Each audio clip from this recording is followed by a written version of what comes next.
Assalamualaikum warahmatullahi wabarakatuh. Salam untuk teman-teman. Hari ini kita akan mengupas sesuatu yang deket banget lah sama kita.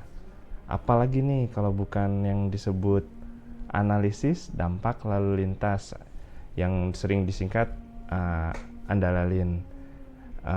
Sumber kita ini pada saat ini adalah pada bab 2 di Peraturan Pemerintah Republik Indonesia nomor 30 tahun 2021.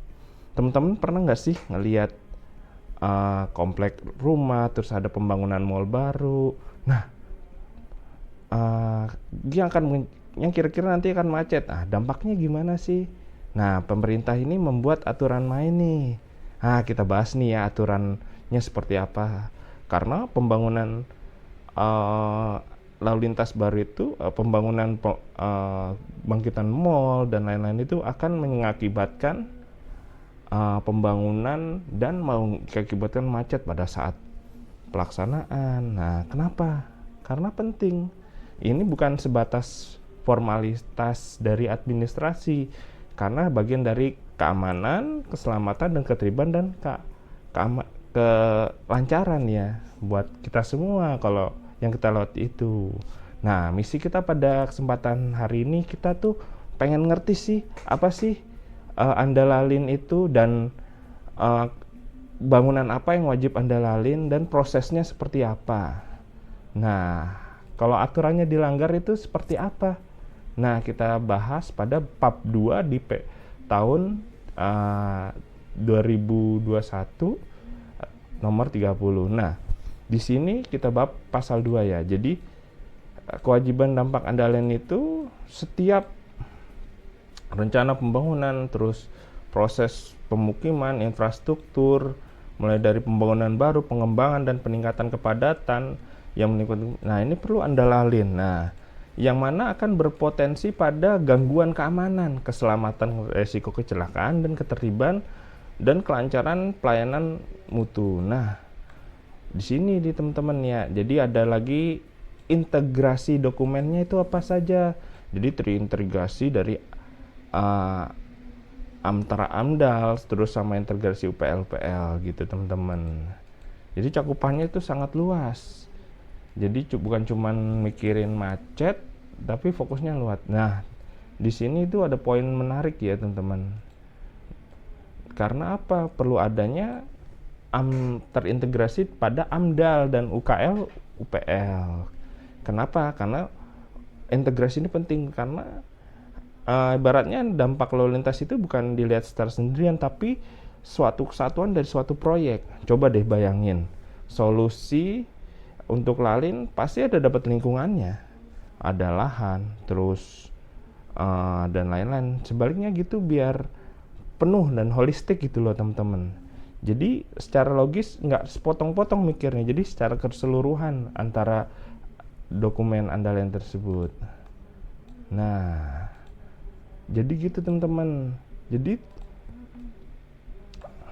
salah satu syarat dalam pembangunan perizinan berusaha adalah Andalalin juga dan kegiatan pendirian bangunan terus terintegrasi antara UPL dan UPL. Jadi salah satu pembangunan tersebut adalah ya gitu teman-teman.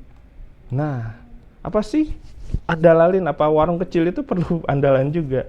Jadi apa sih yang perlu Andalalin di suatu bangunan? Nah, kita harus masuk dalam ke jenis pertama ya, jenis kegiatan wajib Andalalin. Misalkan pusat kegiatan.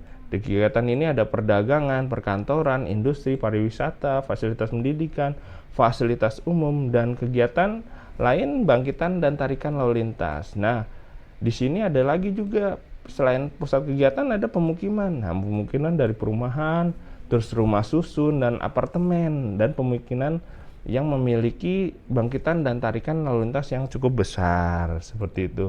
Dan juga ada infrastruktur teman-teman. Jadi di sini Bapak Ibu, akses tol, terus pelabuhan, bandara, terminal, stasiun kereta api, tempat penyimpanan kendaraan, fasilitas parkir umum, dan infrastruktur dan tarikan yang sangat besar.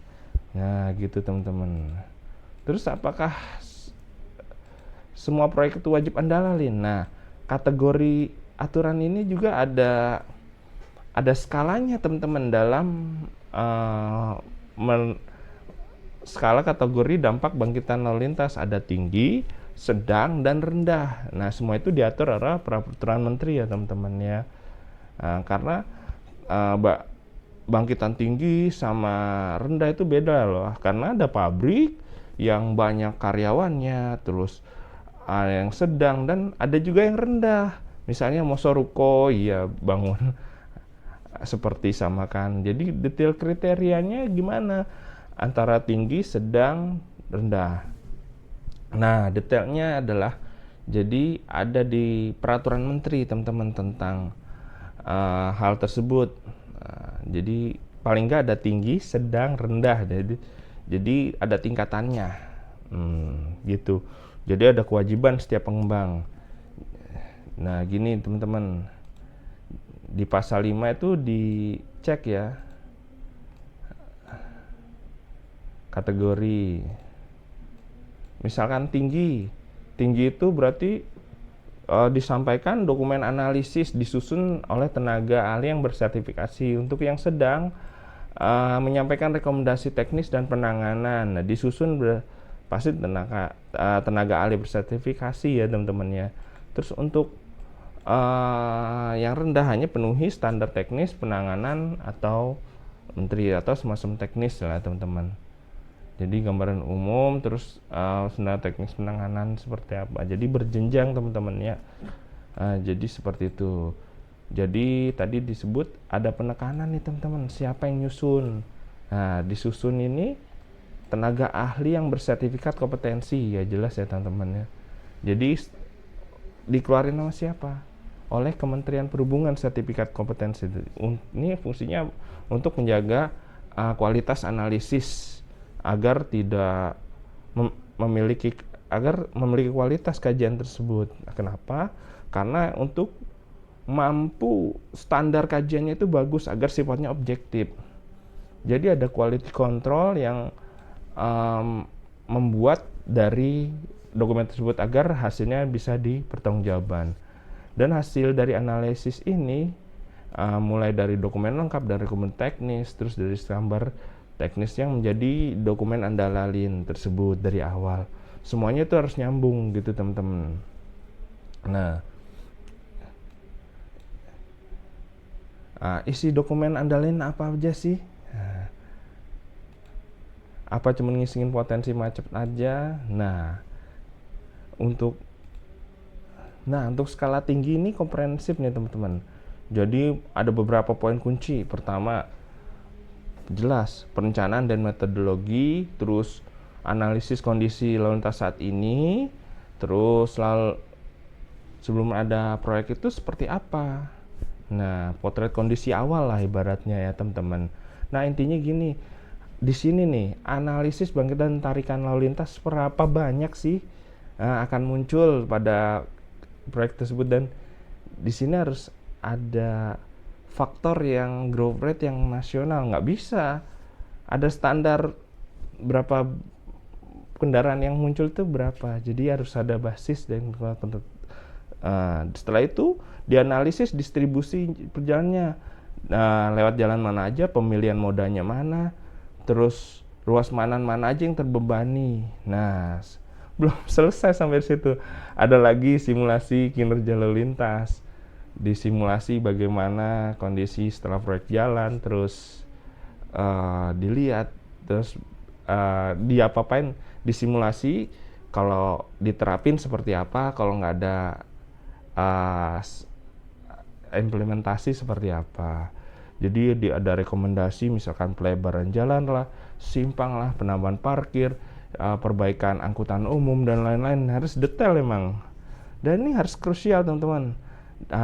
Kajian tanggung jawabnya siapa, yang bagian pemerintah pusat, daerah, dan jadi pengembang harus jelas tugasnya agar nggak saling lempar. Terakhir ada rencana pemantauan evaluasi plus gambaran evaluasi proyek tersebut ya teman-teman ya. Jadi dari hulu ke hilir tuh harus awal teman-teman, harus dari hulu ke hilir itu harus lengkap, koheren, dan saling terikat dan jelas teman-teman, seperti itu. Nah, untuk kita masuk lagi, kita untuk skala sedang seperti apa? analisis kondisi saat ini, simulasi kinerja, rekomendasi dan rencana penanganan, tanggung jawab pemantauan, sampai dengan rencana pemantauan evaluasi. Karena ini lebih sederhana ya. Kalau untuk skala rendah gimana? Ya untuk skala teknis ya untuk rekomendasi, terus rencana tanggung jawab, dan rencana pemantauan evaluasi, teman-teman. Nah, agar ada basis perhitungan konsisten pada saat penghitungan ya teman. Misalkan dokumen udah siap, saya ahlinya. Bagaimana sih proses persetujuan hasil dampak Anda lalin? Nah, kita masuk ya. Dibagi-bagi teman-teman. Jadi tergantung status jalannya. Nah, seperti itu. Kalau dampak jalan nasional, ya wewenangnya itu ada di menteri. Kalau di jalan provinsi, ya wewenangnya gubernur. Kalau jalan kabupaten ya bupati. Kalau jalan kota wali kota. Jadi mengikuti status jalannya. Jadi gitu. Terus proses persetujuannya gimana? Nah, proses persetujuannya ini gini teman-teman. Udah ada upaya modernisasi. Jadi penyampaian melalui sistem elektronik ya teman-teman ya. Melalui sistem elektronik yang terintegrasi teman-teman. Mulai dari kementerian, terus KLHK, terus lembaga koordinasi penanaman modal. Nah, jadi terintegrasi teman-teman. Jadi kayak sistem OSS lah gitu.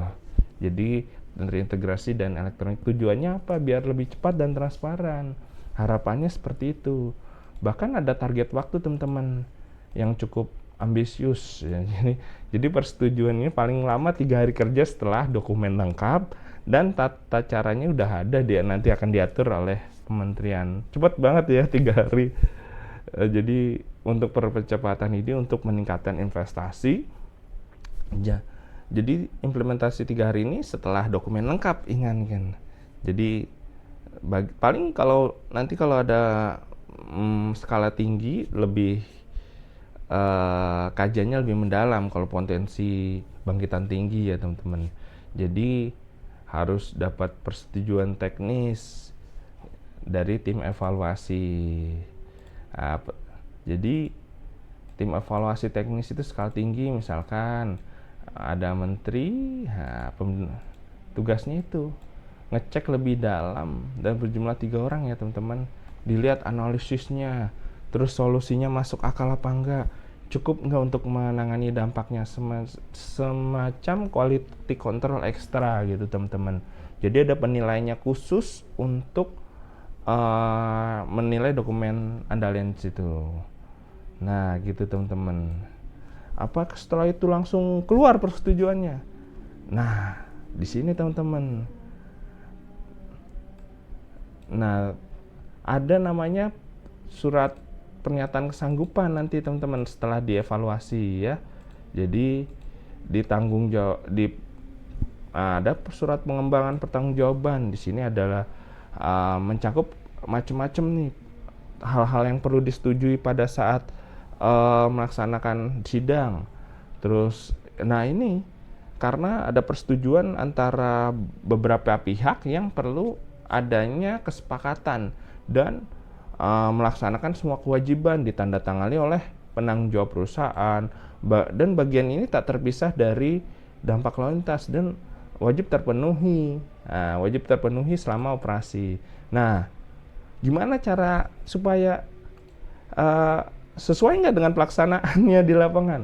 Jadi dalam pelaksanaannya itu kita melakukan MONEV atau monitoring dan evaluasi, mulai dari pelaksana pemenuhan kewajiban dilakukannya secara berkala dan oleh tim monitoring dan evaluasi.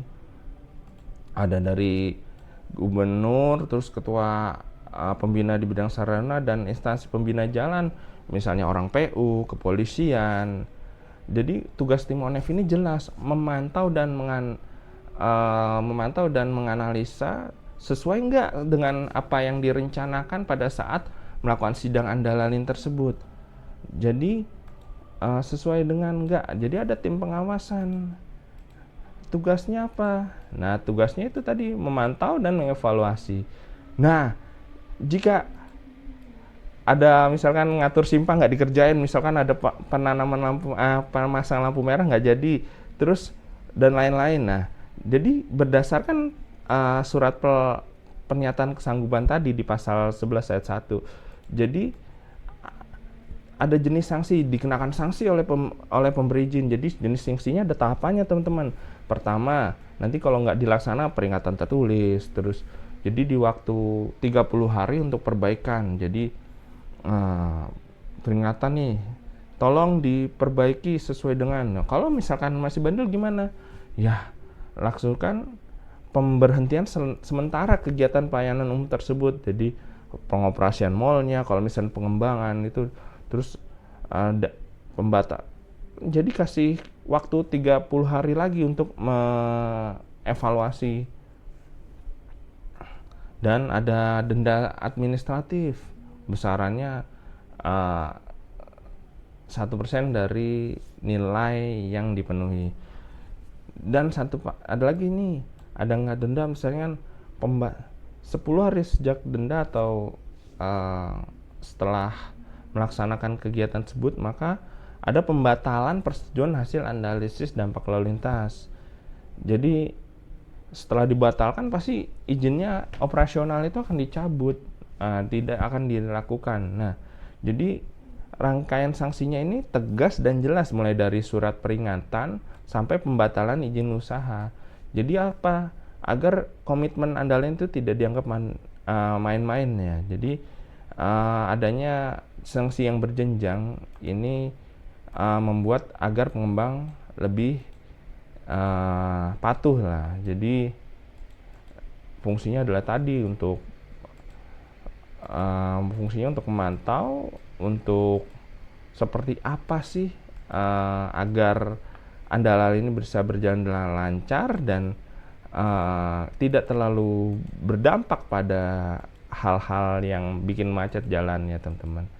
Jadi mulai dari kita udah bahas tadi, mulai dari proses, terus tenaga, terus ada pengajuan evaluasi, terus pernyataan kesanggupan, sampai dengan monitoring dan evaluasi pada sanksi.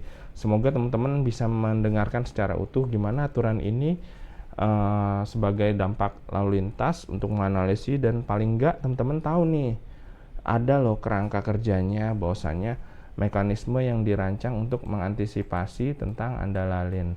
Karena ini adalah bagian upaya besar bagi pemerintah untuk di kota besar untuk meminimalisir suatu kemacetan, untuk menjaga mobilitas yang aman, tertib dan lancar.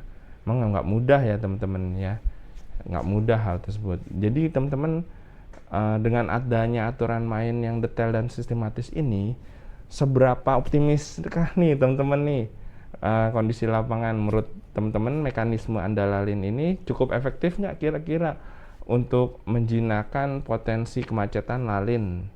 Dan kita nih sebagai masyarakat ada nggak sih untuk ngawasin agar benar terjadi sesuai dengan analisis? Bisa nggak? Silakan komentar di bawah. Terima kasih dari saya. Assalamualaikum warahmatullahi wabarakatuh. Sampai jumpa di kesempatan berikutnya.